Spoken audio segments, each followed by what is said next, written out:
ধর্মঘট যেমন আহ্বায়িত হয়েছে, ঠিক একইভাবে গ্রাম ভারতে কিষাণ সংগঠনগুলো তারা গ্রাম ভারত বন্ধ আহ্বান জানিয়েছেন।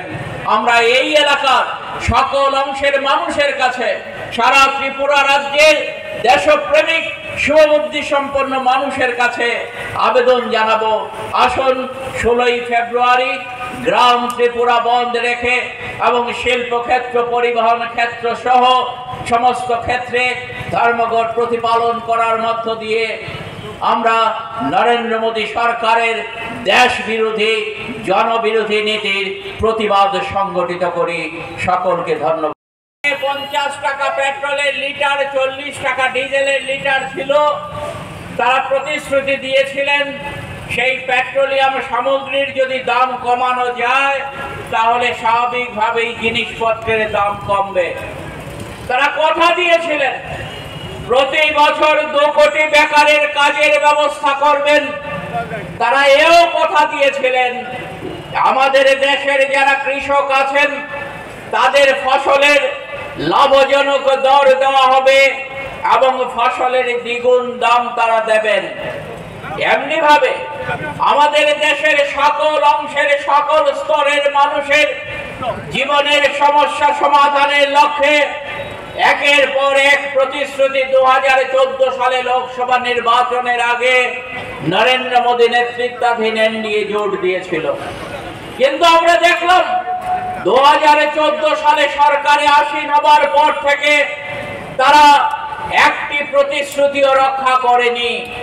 14 সালে জিনিসপত্রের দাম যা ছিল, পেট্রোলিয়াম সামগ্রীর দাম ছিল, এই 10 বছরে তার দাম দ্বিগুণ হয়েছে।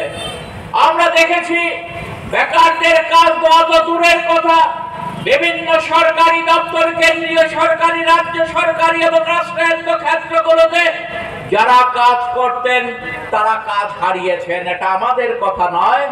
2022 সালে পার্লামেন্টে একজন সাংসদ কেন্দ্রীয় মন্ত্রীর কাছে প্রশ্ন করেছিলেন যে 2014 থেকে 22 এই 8 বছরে আমাদের দেশে কত বেকার যুবক যুবতী ইন্টারভিউ দিয়েছে।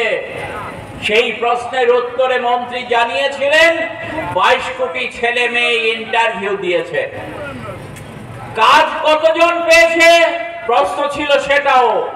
মন্ত্রী বলেছেন সারা দেশে 7 লক্ষ লোক কাজ পেয়েছে। ভাবুন, কেন্দ্রীয় সরকার যারা বলেছিল 2 কোটি বেকারের কাজ প্রতি বছর হবে, তারাই পার্লামেন্টে দাঁড়িয়ে বলছেন 2014 থেকে 2022 এই সময়ে 22 কোটি ছেলে মেয়ে ইন্টারভিউ দেওয়ার পর মাত্র 7 লক্ষ ছেলে মেয়ে সারা ভারতবর্ষে কাজ পেয়েছে।